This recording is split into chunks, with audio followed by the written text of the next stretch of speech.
I'll tell you right now that my story doesn't have any dramatic climax or any satisfying conclusion.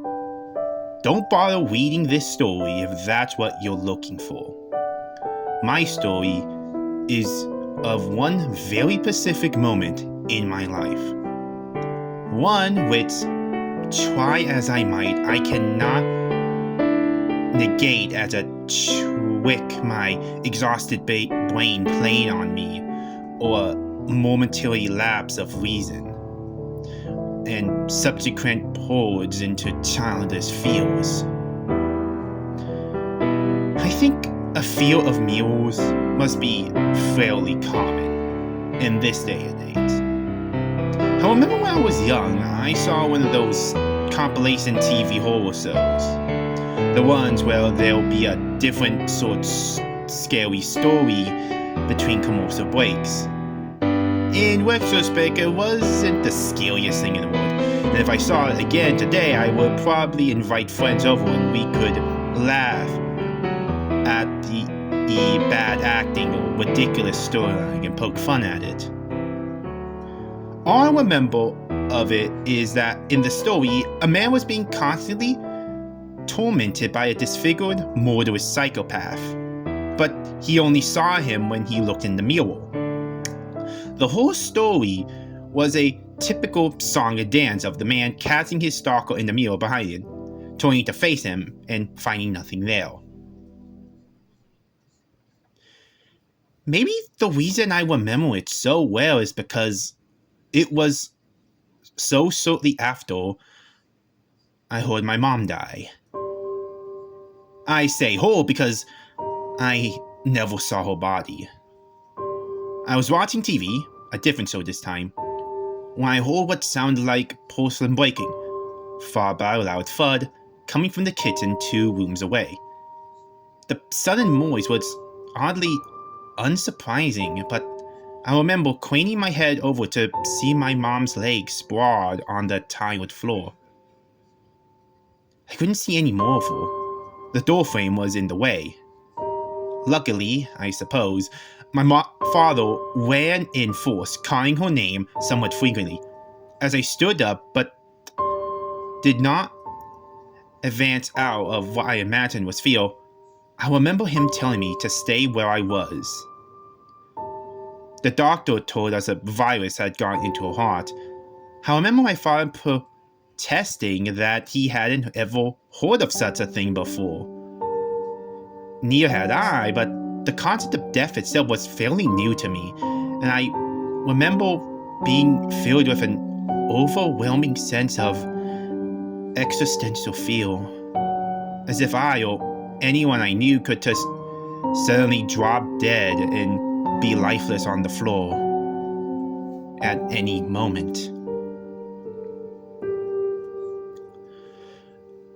I don't think I was a very fearful child, though. Not more so than most, anyways. And even my uneasiness around mirrors didn't exactly trump my other fears of spirals or being in cramped spaces.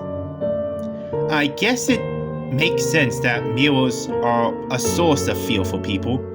One of the defining signs of self-awareness is whether or not an animal recognizes itself in the mirror. Maybe we still retain some primal belief that what we're seeing isn't really us, but some sinister shadow self or doppelganger. Not to mention all the scenes in horror movies that use them. A cowboy bends down to splash water on their face, and when they lift their head back up, their face is distorted in some grotesque way, or a demon is snarling at them. I had just gone home from a party at a nearby frat house. I live in an old Victorian house that 4 of my friends from school and I rented. It was the only one home, having left the party early, if you can call 2 in the morning early, and my roommates were all still out.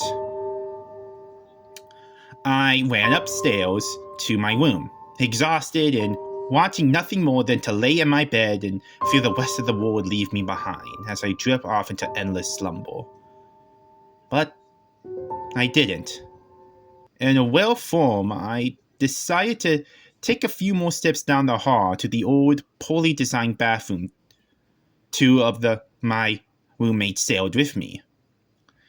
It was lit by a single fluorescent bulb, casting the black and white tile in a sickly near-green color.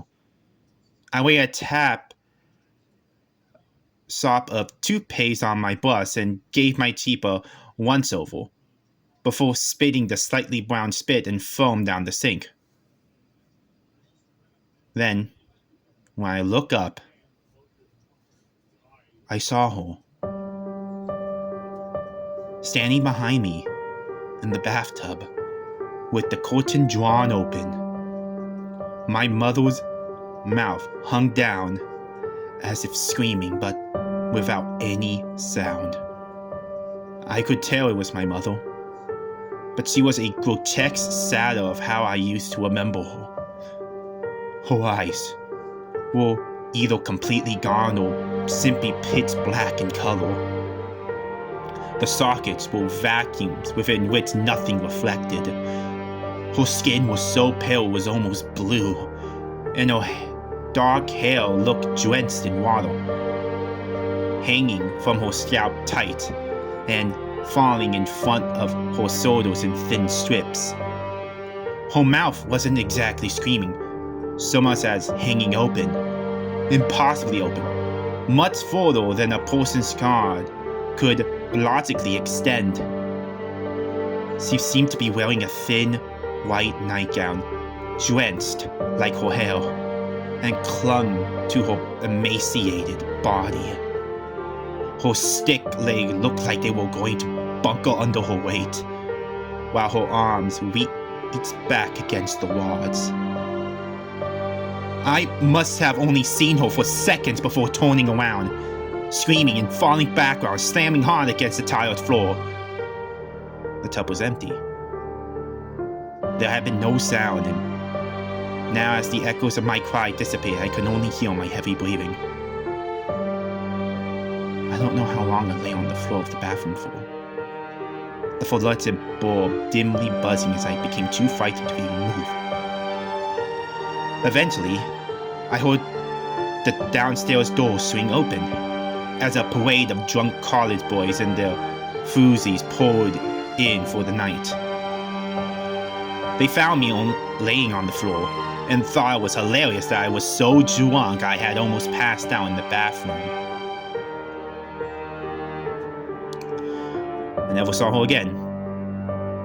I never want to see her again, and every day I wish I hadn't. There are myths of people being scared to death or being haunted by dreams of a single event for the rest of their lives. I've had dreams too, but they aren't what haunts me to this very day. When someone you love dies, you tend to forget everything bad about them, and eventually your fond memories of them just collide into a fondness you share with everyone else that knew them. But that's not how I feel about my mother. I was too young to have endless loving stories about her. Instead, all I can remember is her face that night in the mirror. My story doesn't end with me killing myself, or anything dramatic like that. I have thought about it though. I tried putting a length of rope across my neck one day and squeezing, just to see what it would feel like. But I would never go through with it. It isn't so much that I want to live. And what bothers me the most is that I don't know for sure what happens when we die. Nobody knows. But what I saw in that mirror that one fateful night, I don't think I want to know.